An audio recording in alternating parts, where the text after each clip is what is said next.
Hi, Shaz here again. So many people out there are fixated on more customers. They think the only way to grow a business, or the main way to grow their business, is to get more customers. So they end up spending a hell of a load of money on sales, marketing, improving their process for selling, and sometimes their conversion rates aren't right, or they try different types of marketing. Some people don't even try different types of marketing, they just try one or two things, and that's about it. And the best one, in fact, is, let's say they try telemarketing and say, oh, telemarketing doesn't work, I tried it. Yet what the truth is, that the way that they tried it doesn't work, which means that they weren't able to make it work, as opposed to, obviously, it doesn't work, because it does work, because so many people do it. So my message to you today is, say, don't be fixated on more customers, because everybody is fixated on more customers.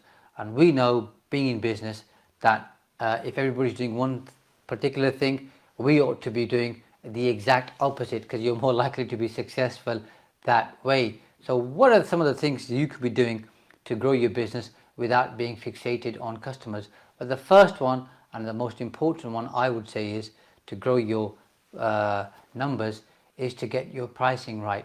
A lot of people don't pay much attention to their pricing. They don't even know if they're making the right margins, if they've got different products or services. They don't even know which ones are the most profitable. That's because they don't pay enough attention. So I would say to you, test your prices, look at all of your different products and services that you offer, and make sure that you're making good margins on most of them, but hopefully on all of them, in fact, and keep testing your prices. So that's the first one. And you've got to be brave, because people think, oh, if I increase my prices, everybody's going to stop using me. That's not true. How do I know? Because I've done this with so many clients over the last 19 years, best part of 3,000 plus business growth consultations. It works. Not everybody is price sensitive, because if everybody were price sensitive, by the way, and look at your own customer base, then everybody should really be shopping from, say, Aldi or Lidl for their weekly shop. They should be buying clothes from, let's say, TK Maxx or Primark, and everybody should be driving the cheapest car on the road. So if all your clients meet that particular criteria, then you're right, they do want the cheapest. But if they don't, that means that they are discerning to some extent, and price is not the only factor. It may be a factor, but it's not the only factor. That's number one. Review your prices and make sure your margins work for you.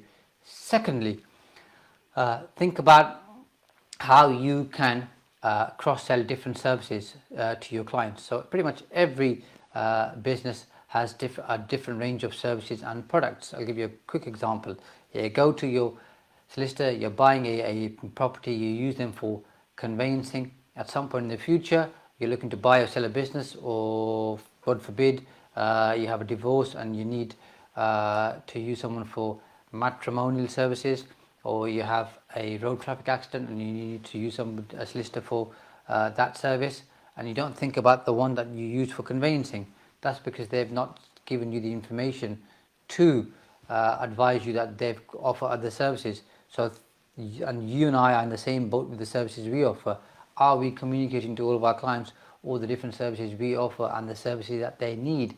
More often than not, the answer is no. So the second one. Third one, other than cross-selling, is get your clients to buy more often. So again, depending on the type of services or product you're selling, get them to come to you more often. Easy example. Let's say somebody goes to the hairdresser once every 6 weeks. The hairdresser, if they're pretty smart, could encourage them to come once a month, which would be 12 times a year. From 12 times a year, encourage them to come once every 4 weeks. That would mean 13 times a year, as opposed to 12 times a year. And obviously, by increasing the frequency, they're getting more custom, and the customer's going to be happy because they're getting regular haircuts and they look better. Number 4, reducing the number of customers or clients you lose. This is the one people pay the least amount of attention to.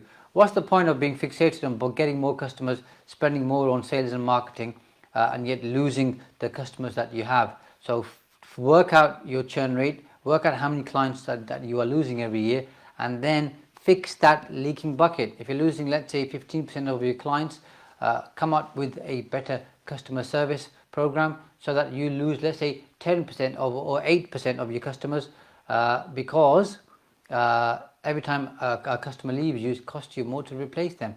Makes perfect sense, doesn't it?